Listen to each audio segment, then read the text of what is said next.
Rob Warlow from Business Loan Services, and welcome to my Friday Business Finance Bulletin, my weekly roundup of news, tips, ideas and strategies on raising finance and dealing with banks. So what are we looking at this week? Well, we're looking at the savings market, both from an individual's perspective and that of a business. We're going to be looking at business confidence and how small business confidence has never been so high. A new crowdfunding site coming on the market, and also my business finance tip of the week, look at your overheads and why you need to manage them better to boost your profits. So let's start off with savings. Now, I can't remember the last time, I don't think I ever have actually talked about individual savings, because at the end of the day, this is a business finance bulletin. And there is a link here. A survey caught my eye this week by Yorkshire Bank, and it was aimed at savers and asking them particularly about the change in law which is coming as regards ISAs becoming much more flexible, in that you'll be able to invest your ISA money into crowdfunding platforms. Higher risk, more interest potentially. And Yorkshire Bank were asking about whether this would change behaviour. And interestingly, 47% of those surveyed said that they will start saving or increase their current savings amount in order to take advantage of the new flexibility within ISAs. Really interesting. They reckon that 10% of savers will definitely be interested in taking much more risk. And about 40% of those surveyed said they would definitely look at taking more risk on. Now you wonder, what's this got to do with business? Well, with all of that money stuck in the ISA market, potentially a lot of it could flood into these crowdfunding sites. And what does that mean for you as a business owner? Well, good old-fashioned laws of supply and demand come into play. More money in the system, the interest rates are likely to come down. So that's really good if you're looking to raise money through crowdfunding. Also, there's just going to be more money generally, and so there's going to be a lot more availability of funds via this route. So keep an eye out in the autumn when that new legislation changes, and let's see over probably the next 12 months or so how quickly that will impact on the crowdfunding market. Looking at savings generally from a business perspective, I saw a survey from Aldermore Bank, and interesting, they want to know about the activity of saving levels amongst business owners generally, and it's really low. They reckon that 24% of those businesses who do save do not know what the interest rate is, and in fact 23% of those that do save actually earn zero interest on their account. Now that's not very good, is it? At the end of the day, if you're running, luckily, with credit balances, you need to be making sure that you're earning every single penny, every single pound out of that money.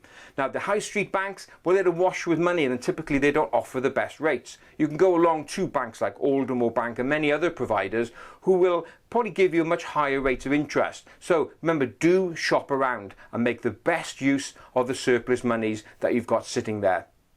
Now, crowdfunding continues to grow, and another new one that caught my eye this week, but very regionally focused, called Bricks Financial. They're based in the southwest, but more particularly in Exeter. Started by 4 local business people and looking to do asset-based lending. You know, if you've got a particular asset, whether that's a vehicle or even a property, and they're looking to help support you grow.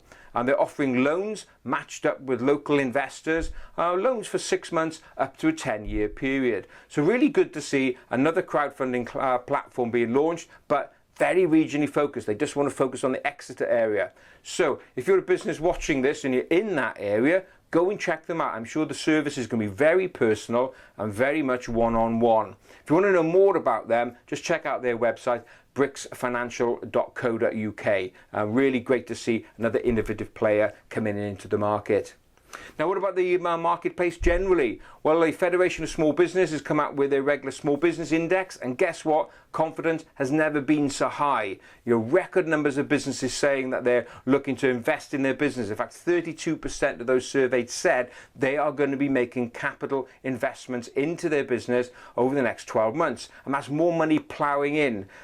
Confidence is at an all-time high, which certainly is kind of the vibes I'm getting from the business owners that myself and the other guys in the business owner services team speak to.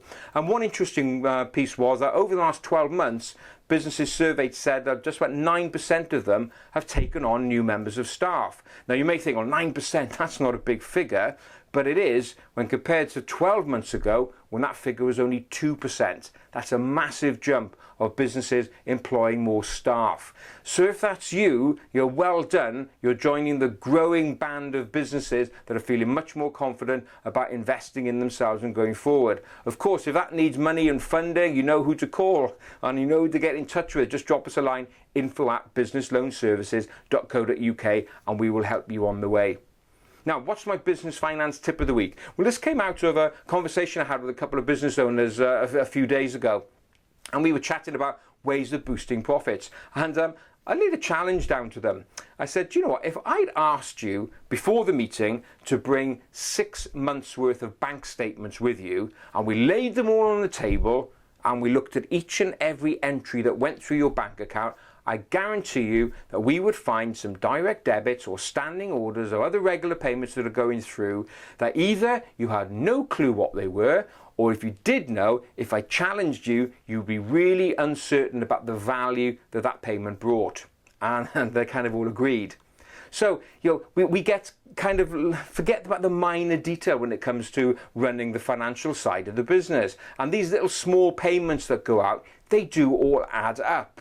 And so my challenge to you, my business finance tip for you this week, is to sit down, pull your bank statements out and have a really long, hard look at every entry that's going through and challenge yourself saying, am I getting value from that? And do I really need it? But there's also a wider point here about your suppliers. When did you last speak to your suppliers and challenge them on the prices that they're giving you? When did you last challenge them on the payment terms? Are they currently only giving you, say, 15 days when you could do with 30 days? So don't forget, your suppliers are going to want to do more business, and so they may be open to you challenging them a bit on better pricing and also getting better payment terms as well. So if you really want to boost your profits, increase your profit line, and at the end of the day, that's what banks want to see if they're lending you more money, is sit down and really pull your overheads apart and see if you can make any significant savings there. Every pound really does add up. So that's it for this week. Hope you enjoyed those quick tips. As ever, don't forget, this bulletin is now also available on our podcast version, available on iTunes and also our SoundCloud page. And so please do feel free to give it a like and share this video amongst your friends and colleagues as well. So that's it for this week. Thanks very much for being with me. I look forward to being with you again next Friday. And as ever, have a successful and profitable week. See you next week. Bye-bye now.